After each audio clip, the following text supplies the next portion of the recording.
IIFA channel हमारा गांव से जुड़ा हुआ चैनल आया है, जो गांव की बात को लाके ऊपरी सदन तक पहुंचाने की बात काम करता है और पूरी दुनिया में अपनी आवाज को बुलंद करके गरीबों की आवाज को पहुंचाने की कोशिश करता है। कि 2005 में जिस परिवार में एक आदमी गरीब था, आज 15 साल बाद उस परिवार में 4 लोग गरीब हो गए।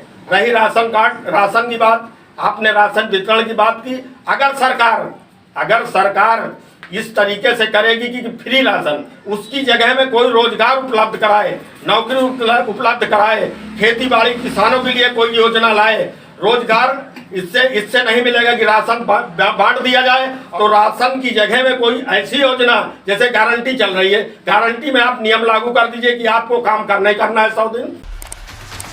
नमस्कार, मैं हूं मुमताज अहमद। आइपा यानी कि all India progressive politics association मंच है आपका। आज हम बात कर रहे हैं प्रगतिशील राजनीति की, प्रगतिशील सोच की, प्रगतिशील विचारों की।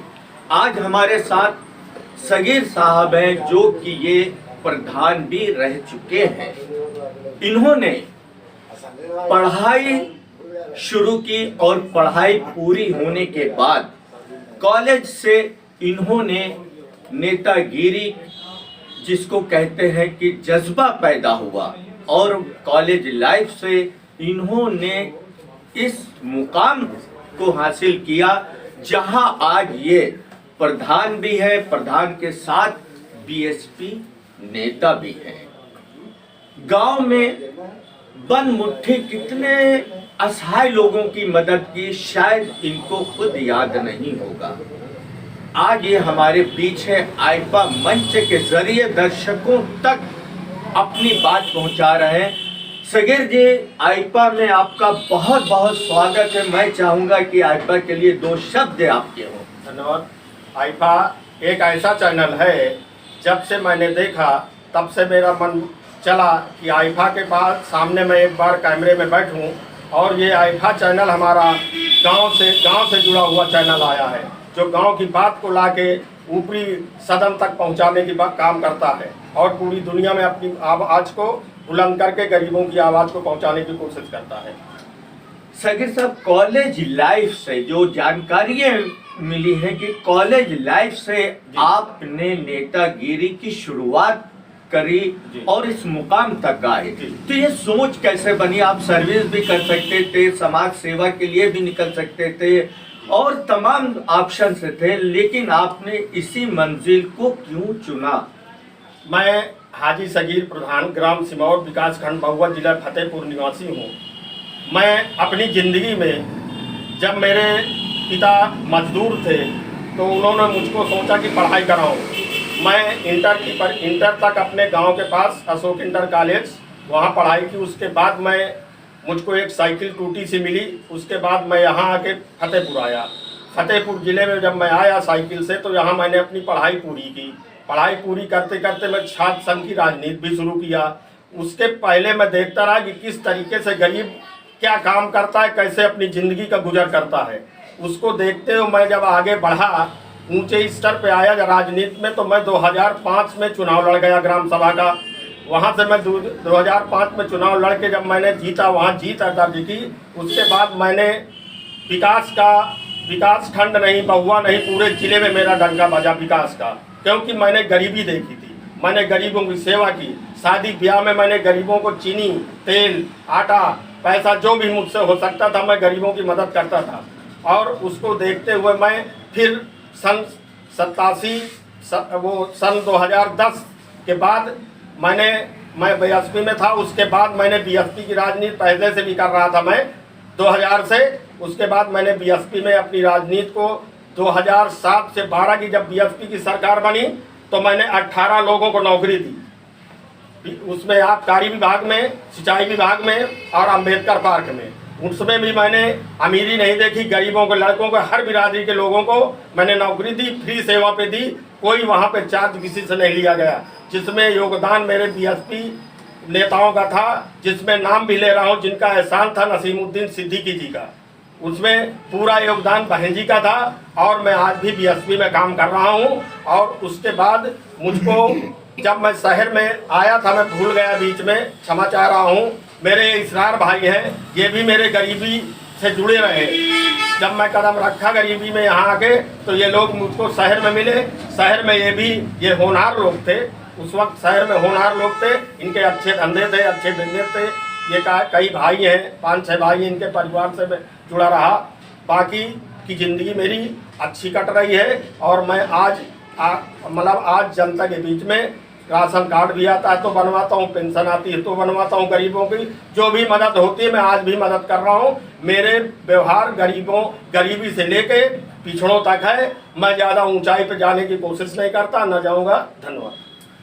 सगीर साहब, एक सवाल और है आपसे कि आप प्रधान थे जी, तो प्रधान कार्य में जी, प्रधानी के दौर पे आपने कितना काम कराया और आपके इस ग्राम सभा में अभी कितना काम होना बाकी है? मैं जब प्रधान बना 2005 से 10 में, तो मैंने इतना काम करा क्योंकि 2006 में गारंटी रोजगार आ गई, योजना आई, सरकार लाई, कांग्रेस सरकार थी उस वक्त। तो मैंने इतना काम करा कि जिले में सबसे फर्स्ट नंबर मेरे ग्राम सभा का आया। और मैं ये चैलेंज करता हूं कि एक गांव सभा का प्रधान अगर एक पंचवर्षीय में चाह ले ईमानदारी से, तो कोई भी रास्ता, कोई भी हैंडपंप, कोई भी कार नहीं बचेगा। और मैंने करके देखा है, आवास से लेके और पेंशन से लेके, चाहे उसकी आज भी कोई देख ले, जाके रिकॉर्ड और जांच करा ले। सगीर साहब, अगर हम सरकारी योजनाओं की बात करें, ग्रामीण क्षेत्र में कितने लोग हैं जो शिक्षा का अभाव है, तो उन तक इन योजनाओं का लाभ पहुंचता है? क्योंकि आज भी आप गांव से ताल्लुक रखते हैं, अपनी ग्राम सभा में आपका दौरा होता रहता है। जी। तो क्या पूर्ण रूप से योजनाओं का लाभ इन ग्रामीण लोगों को मिल रहा है या अभी वंचित है? पूर्ण रूप से तो मैं इस चैनल के माध्यम से सरकार को बताना चाह रहा हूं कि 2005 में जिस परिवार में एक आदमी गरीब था, आज 15 साल बाद उस परिवार में 4 लोग गरीब हो गए। अगर मैंने उसको एक को आवास दे दिया है, तो अभी उसमें 3 आदमी बाकी गरीबी रेखा के, उनको आवास मिलना चाहिए। और ये व्यवस्था यूं ही चलती रहेगी। सरकार की तरफ से जो योजनाएं आती हैं, उनके अधिकारी रूप से कमियां हो जाती है, फील्ड के रूप से नेताओं में कमियां लिस्ट भेजने में नहीं होती। सगीर साहब, ग्रामीण क्षेत्र में ऐसा भी, क्योंकि प्रधानों के द्वारा ये सुना जाता है लोगों से, ग्रामीण क्षेत्रों में, आप ही के क्षेत्र में, कि अपात्रों को पात्र बना दिया जाता है और पात्रों को अपात्र बना दिया जाता है। तो ऐसी दशा में आपके द्वारा कुछ प्रयास किए जाते होंगे, क्योंकि आप पूर्व प्रधान रह चुके हैं, आप इसी गांव के निवासी भी हैं। ऐसा है कि जो आपने पूछा कि पात्र और अपात्र बना दिए जाते हैं, योजनाओं में आगे पीछे कर दिया जाता है, इसमें खेल यहाँ से होता है कर्मचारियों द्वारा, यहाँ से खेल होता है। प्रधान अपनी लिस्ट जायज बिल्कुल भेजता है, यहाँ से आके अपना जो भी सिस्टम हो, वहाँ से सरकार के आदमी जो बैठे हैं वो लोग इसको उलट फेर कर देते हैं। जिसको मिलना चाहिए उसको नहीं मिलता, जिसको न मिलना चाहिए उसको मिल जाता है योजना का लाभ। रही राशन कार्ड, राशन की बात, आपने राशन वितरण की बात की। अगर सरकार इस तरीके से करेगी कि फ्री राशन, उसकी जगह में कोई रोजगार उपलब्ध कराए, नौकरी उपलब्ध कराए, खेती बाड़ी किसानों के लिए कोई योजना लाए, रोजगार इससे नहीं मिलेगा कि राशन बांट दिया जाए। और राशन से फ्री आदमी पहले भी होता था, पहले के राजा बादशाह बनाते थे कि आप तालाब खोदिए, हमसे पैसा लीजिए, आप खाना खाइए, भुखमरी पहले भी थी, आज भी वही चीज है। तो राशन की जगह में कोई ऐसी योजना, जैसे गारंटी चल रही है, गारंटी में आप नियम लागू कर दीजिए कि आपको काम करना ही करना है 100 दिन, आपको मजबूर करिए उनको, उसी में इस राशन को आप वितरण कराइए, फ्री कराइए।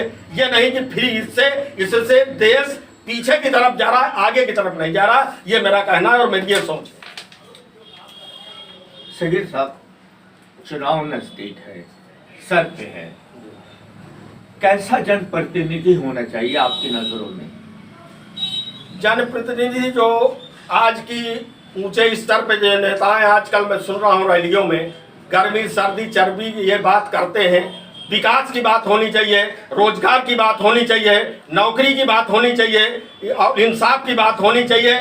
चाहे अधिकारी हो और चाहे नेता हो, जो ये शब्दों का प्रयोग आज राजनीति में हो रहा है मंचों में, जो सरकार की तो मौजूदा सरकार है, जो मौजूदा सरकार की तरफ से मंचों में आप विकास की बात करें ना, आप जात की बात करते हैं, आप धर्म की बात करते हैं, कभी धर्म से राजनीति नहीं जोड़ी जा सकती। ना मैं जोड़ूंगा, ना मैं इसके साथ हूँ, ना मैं राम के साथ हूँ वो राजनीति में, और ना मैं रहीम के साथ हूँ। मैं राजनीति में विकास के साथ हूँ और जनता के साथ हूँ और गरीबी के साथ हूँ और रोजगार और नौकरी के साथ हूँ। ये था हमारे साथ सगीर साहब, जो कि पूर्व प्रधान भी हैं और बीएसपी के नेता भी हैं। सगीर साहब का कहना था कि राजनीति धर्म के आधार पे नहीं होना चाहिए, विकास के आधार पे होना चाहिए। और सगीर साहब ने जो अपने क्षेत्र में प्रधानी के दौर पे काम किया है वो काबिले तारीफ है। अब देखना ये है कि आने वाले समय में कितनी सोच पूरी होती है जो सगीर साहब का कहना है, ये तो आने वाला समय ही बताएगा। मुमताज अहमद, आईपा, फतेहपुर।